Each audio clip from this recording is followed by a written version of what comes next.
So, Hey, Tucker, thank you so much for bringing attention to this issue. This is one that the mainstream media is not going to be reporting and is incredibly important for people to understand what Russia's doing and really the threat to the United States and the threat to the United States allies. well, that's kind of the force of my question. My first one. So, a lot of military families watch this show. You've called for sending American troops to Ukraine, to the region, as you put it. I wonder if you could explain to them why it is in America's interest if Sure. their kids risk their lives Sure. in Ukraine. Yeah, well, there's a couple things, which I'm certain you're aware of, Tucker, that the United States signed with Russia and Ukraine a treaty in Budapest guaranteeing the territorial integrity of Ukraine in exchange for them during the dismantling of the Soviet Union of giving up nuclear weapons, of not being a nuclear weapon state. And in Bucharest, NATO summit, we also agreed with our NATO allies that Ukraine, which is an ally to NATO, would receive a pathway to NATO. Russia sees Ukraine as importantly strategic because it's also the pipelines to give gas to Europe that they're trying to bypass with respect to building Nord Stream 2. As you know, Russia's already invaded Ukraine once and taken Crimea, which they've militarized and are likely very advanced nuclear weapons there. We already have troops in Ukraine. The issue of our letter is to raise the importance so that people understand that we're about ready to see debacle number 2 of the Biden administration. You know, we all think of Afghanistan, and that's really coming out of this. China, Russia are going to be more adventuresome as a result of the failures of the administration. But when you think of Afghanistan, you think of those planes leaving and people running toward those planes, people falling to their death.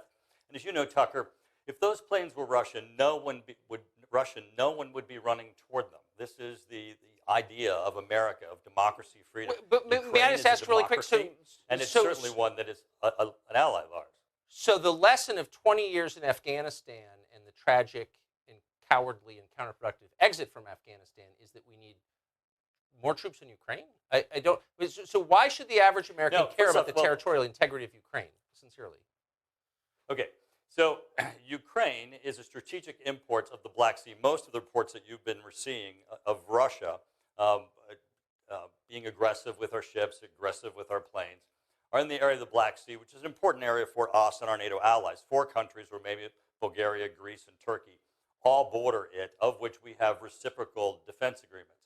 Now, we've not asked anybody to go to war with Russia or to send troops to Russia for Ukraine for the purposes of going to war with Russia. But it is incredibly important that they be providing lethal weapons, that they be providing intelligence, so that Ukraine has an ability to defend itself. But why is it incredibly important to Americans? I mean, I know from a Ukrainian perspective it's incredibly important, but why is it important enough to risk American lives to preserve the territorial integrity of Ukraine, when, by the way, our own territorial integrity has been flagrantly violated by 1 million foreign nationals coming in over the past 10 months.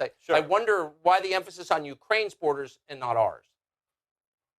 Well, I think everyone has an emphasis on our borders, Tucker, but certainly I think you would. Have you called for American troops to our borders? The importance.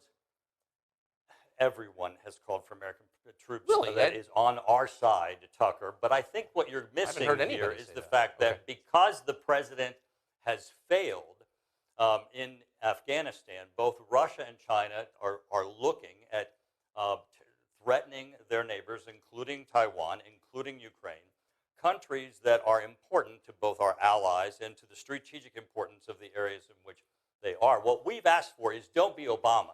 You have to recall, Tucker, that when Ukraine was invaded and Crimea fell, Obama sent blankets to President Poroshenko in Ukraine. He came to the House floor, joint session of Congress, and he begged for lethal weapons to be able to defend his own country against Russia. He said, I can't defend my country with blankets. That's what we've said is make certain that we give them what they need. Give them intelligence, give them lethal weapons, give them assistance, but why would we take Ukraine? But hold on. Why would we take Ukraine's side and not Russia's side? It's a sincere question. If you're looking from the American perspective, no, but why? I mean, who's got the energy reserves? Who's the major player in world affairs? Who's the potential counterbalance against China, which is the actual threat? Why would we take Ukraine's side? Why wouldn't we be on Russia's side? I'm totally confused. Well, clearly, maybe if you get out a map and you look to see where the Black Sea is, and Bulgaria and Romania where we have our missile defense system, Greece and Turkey, the entrance to the Black Sea, and then from there you look at what the conflicts have already been and Russia's areas there. Ukraine is a democracy.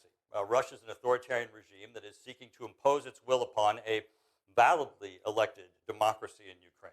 And we're on the side of democracy. That's why people were chasing those planes in Afghanistan and wouldn't be chasing Russian ones. We're for democracy. We're for liberty.